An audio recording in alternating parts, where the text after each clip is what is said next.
Assalamualaikum warahmatullahi wabarakatuh. Hello, good morning. How are you, student? I hope you always happy and keep healthy. Alhamdulillah, hari ini kita akan belajar tema 7, subtema 3, mengenai nilai-nilai luhur Pancasila dalam kehidupan bermasyarakat. Adapun tujuan dari pembelajarannya adalah dengan membaca, siswa dapat mengidentifikasi makna Pancasila dalam keragaman budaya bangsa dengan penuh kepedulian. Siswa dapat mengenal nilai-nilai luhur Pancasila yang berkembang di masyarakat dengan penuh kepedulian. Siswa dapat mengidentifikasi kegiatan untuk melestarikan budaya, sekaligus bisa berprestasi dengan penuh tanggung jawab. Siswa dapat menyebutkan perilaku-perilaku di lingkungan sekolah yang dapat menjaga kerukunan dalam keberagaman di sekolah. Dengan membaca, siswa dapat mengidentifikasi cara-cara menghargai jasa para pahlawan dengan penuh kepedulian. Dengan mengamati gambar, siswa dapat membuat surat undangan setengah resmi dan surat undangan tidak resmi dengan penuh tanggung jawab. Mengetahui cara membuat peta pikiran dalam teks. Say basmalah before learning. Bismillahirrahmanirrahim. Untuk lebih jelasnya, mari kita membaca. Peran Pancasila dalam menjaga keberagaman bangsa. Pancasila sebagai dasar negara merupakan kepribadian dan pandangan hidup bangsa Indonesia. Maka, nilai-nilai luhur yang terkandung di dalamnya harus dipahami dan diamalkan oleh setiap warga negara Indonesia. Apalagi pada dewasa ini, ilmu pengetahuan dan teknologi berkembang dengan pesat dan membawa banyak perubahan. Perubahan-perubahan tersebut akan bisa mempengaruhi sikap dan perilaku seseorang. Dengan memahami dan mengamalkan nilai-nilai luhur Pancasila, kita memiliki dasar yang kuat sehingga akan bisa menentukan sikap dan perilaku dalam menghadapi perubahan-perubahan yang terjadi. Dengan demikian, kita tidak akan kehilangan kepribadian sebagai bangsa Indonesia. Masyarakat Indonesia yang terdiri atas berbagai suku bangsa yang hidup dalam lingkup budayanya masing-masing. Budaya yang beraneka ragam ini menunjukkan kekayaan budaya bangsa Indonesia. Dunia makin maju dan berkembang dengan ditandai kemajuan ilmu pengetahuan dan teknologi atau IPTEK. Untuk itu, diperlukan sikap yang bijaksana dan sikap yang mau dan bersedia membuka diri dan tetap waspada menerima perkembangan dunia. Hal tersebut berarti kita berani menerima pengaruh globalisasi dan perkembangan IPTEK tanpa harus kehilangan kepribadian sebagai bangsa Indonesia. Bagi bangsa Indonesia, Pancasila merupakan ukuran dan pedoman nilai dan norma untuk menyikapi pengaruh dan perkembangan IPTEK. Pancasila merupakan pandangan hidup yang telah menyatu di dalam kebudayaan bangsa Indonesia. Nilai-nilai luhur Pancasila yang berkembang di masyarakat. Pancasila memiliki beberapa fungsi dan kedudukan dalam masyarakat Indonesia, yaitu Pancasila sebagai dasar negara. Artinya, Pancasila sebagai sumber dan dasar segala aturan hukum atau perundang-undangan yang berlaku di Indonesia. Pancasila sebagai pandangan hidup dan ideologi bangsa. Artinya, Pancasila merupakan sistem nilai yang ideal dan diyakini kebenarannya untuk diwujudkan dalam kehidupan bermasyarakat sebagai pemersatu bangsa. Pancasila sebagai kepribadian bangsa. Artinya, Pancasila memberikan corak dan ciri khas yang membedakan bangsa Indonesia dengan bangsa lain. Dengan fungsi dan kedudukan Pancasila dalam masyarakat tersebut, nilai-nilai luhur Pancasila menjadi landasan hidup bermasyarakat di Indonesia. Hal tersebut diperlihatkan dengan berkembangnya budaya khas bangsa Indonesia, yaitu gotong royong, musyawarah, toleransi. Sekarang kita akan belajar menuliskan informasi penting dalam teks. Tadi sudah dijelaskan beberapa informasi terkait dengan nilai-nilai luhur Pancasila. Bagaimana cara menuliskan informasi penting dalam teks? Ada beberapa cara yang dapat dilakukan untuk menemukan informasi penting dalam sebuah teks. Cara-cara tersebut antara lain: 1. Membuat daftar pertanyaan berdasarkan isi teks. Kamu dapat menggunakan kata tanya seperti apa, di mana, mengapa, siapa, kapan, dan bagaimana, atau 5W1H. 2. Menggunakan peta pikiran. Peta pikiran dapat membantu kita mengelompokkan informasi dalam pikiran kita secara kreatif. Selain itu, peta pikiran dapat mempermudah kita menemukan informasi penting dalam sebuah teks. Langkah-langkah untuk menguraikan teks menggunakan peta pikiran adalah sebagai berikut. 1. Tentukanlah ide pokok dari teks yang disajikan. 2. Catatlah kalimat penjelas dari ide pokok tersebut ke dalam bentuk poin-poin. 3. Tuliskan ide pokok dan kalimat penjelas tersebut ke dalam suatu bagan peta pikiran. Untuk tugas pertama, silakan Soleh dan Soleha buka halaman 179, yaitu membuat peta pikiran, menuliskan peran Pancasila dalam keberagaman bangsa. Ingat kata Bung Karno, bersatu karena kuat, kuat karena bersatu. Jadikanlah pedoman perilaku dalam keberagaman dan perbedaan dalam rangka mengisi kemerdekaan. Salah satu cara yang tepat untuk mengisi kemerdekaan bagi para generasi penerus adalah dengan melestarikan kebudayaan bangsa dengan cara mempelajarinya. Kebudayaan bangsa merupakan warisan leluhur yang mengandung nilai-nilai luhur, cerminan dari kehidupan manusia dan masyarakat.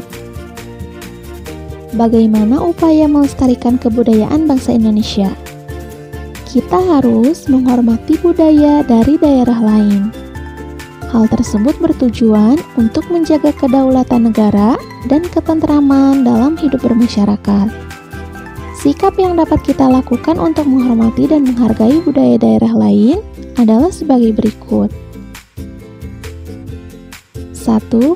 Tidak membangga-banggakan budaya sendiri. 2. Tidak menjelek-jelekan budaya daerah lain. 3. Mau menikmati pertunjukan budaya daerah lain. 4.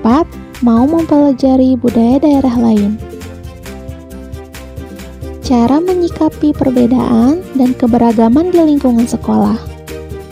Keberagaman individu tersebut perlu disikapi dengan bijak, agar tercipta kerukunan sesuai dengan semboyan Pancasila, yaitu Bhinneka Tunggal Ika.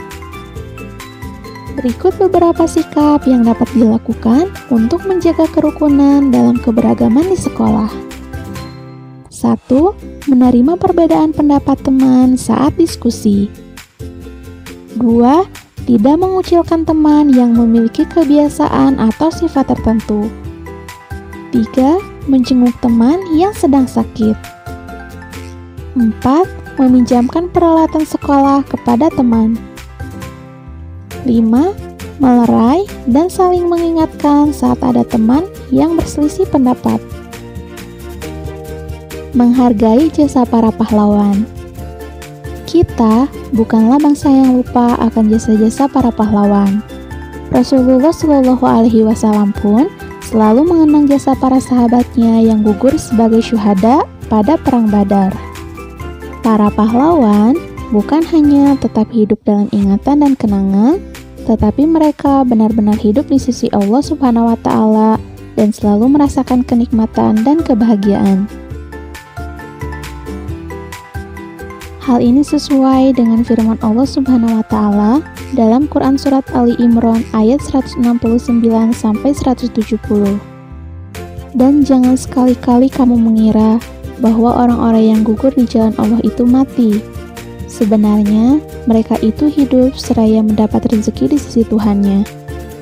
Mereka bergembira dengan karunia yang diberikan Allah kepadanya, dan bergirang hati terhadap orang-orang yang masih tinggal di belakang yang belum menyusul mereka, bahwa tidak ada rasa takut pada mereka dan mereka tidak bersedih hati. Bangsa yang besar adalah bangsa yang bisa menghargai jasa para pahlawan. Pepatah itu mengingatkan kita untuk selalu menghargai jasa para pahlawan. Para pahlawan telah berjuang dengan mengorbankan harta, benda, jiwa, bahkan nyawanya untuk meraih kemerdekaan seperti yang sekarang ini kita nikmati. Berkat pengorbanan dan pengabdiannya, bangsa kita bisa terlepas dari penjajahan dan menjadi negara yang merdeka, bebas, dan berdaulat. Kini, kamu sebagai putra-putri penerus bangsa mempunyai tugas untuk meneruskan cita-cita para pahlawan. Adapun cara untuk menghargai jasa para pahlawan adalah 1. Melanjutkan perjuangan pahlawan sebagai pahlawan pembangunan, mewujudkan bangsa Indonesia yang sejahtera, aman, damai, tertib, tentram, dan bahagia. 2. Mempelajari sejarah perjuangan para pahlawan. 3.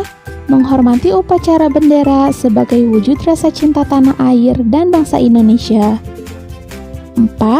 Menghormati simbol-simbol negara. 5. Mencintai dan menggunakan produk dalam negeri. 6. Mengharumkan nama bangsa dan negara Indonesia. 7. Menggunakan bahasa Indonesia yang baik dan benar. Meneladani sikap para pahlawan bangsa. Cita-cita kemerdekaan telah mempersatukan tokoh-tokoh kemerdekaan meskipun mereka memiliki suku, ras, agama, dan budaya yang beragam. Oleh sebab itu, sudah sepatutnya sebagai warga negara kita menjaga dan mengisi kemerdekaan ini dengan berbagai hal positif yang berguna bagi bangsa dan negara ke depannya. Sikap kepahlawanan yang harus diterapkan dalam kehidupan sehari-hari. Berani, yaitu sikap tidak takut atau gentar dalam menghadapi bahaya, kesulitan, ataupun tantangan untuk memperjuangkan kebaikan. Gigih, yaitu sikap tetap teguh pada pendirian atau pikiran meskipun menghadapi banyak rintangan, serta tidak mudah putus asa meskipun mendapat kegagalan, hingga tujuan yang dicita-citakan dapat tercapai. Rela berkorban, yaitu sikap ikhlas hati memberikan sesuatu yang dimiliki untuk orang lain, tidak mementingkan diri sendiri atau tidak egois. Berjiwa besar, yaitu sikap mau menerima segala kritik, perbedaan, hingga kekalahan dengan lapang dada, serta mau mengakui kesalahan dan memperbaiki kesalahan tersebut dengan penuh tanggung jawab. Untuk tugas yang kedua, silakan soleh dan solehah mengerjakan halaman 197 sampai 198. Selanjutnya, kita akan membahas mengenai surat undangan. Pada pembelajaran sebelumnya, kita sudah membahas tentang surat undangan resmi. Nah, pada pembelajaran kali ini, kita akan membahas mengenai surat undangan setengah resmi dan surat undangan tidak resmi.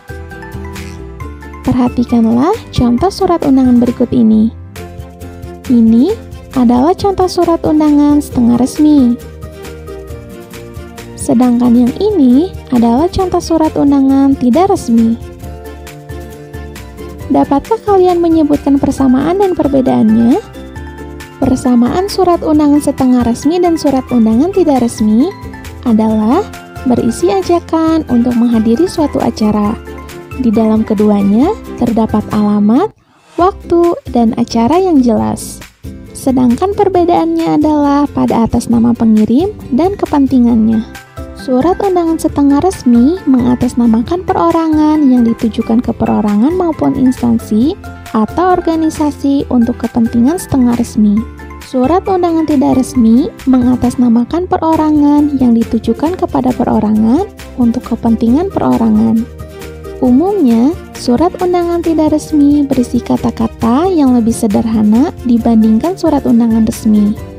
Contohnya, undangan pertunjukan pentas seni di sekolah dan undangan pernikahan.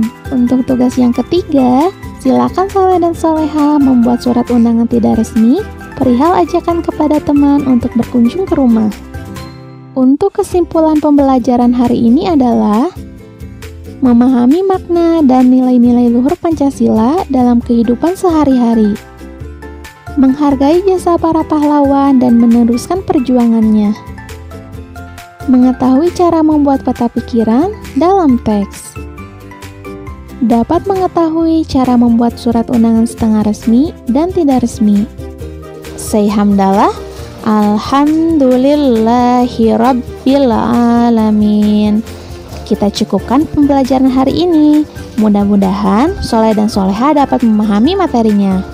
Ingat, selalu patuhi protokol kesehatan dan gunakan masker bila keluar rumah. Oke? Terima kasih atas perhatiannya. Assalamualaikum warahmatullahi wabarakatuh.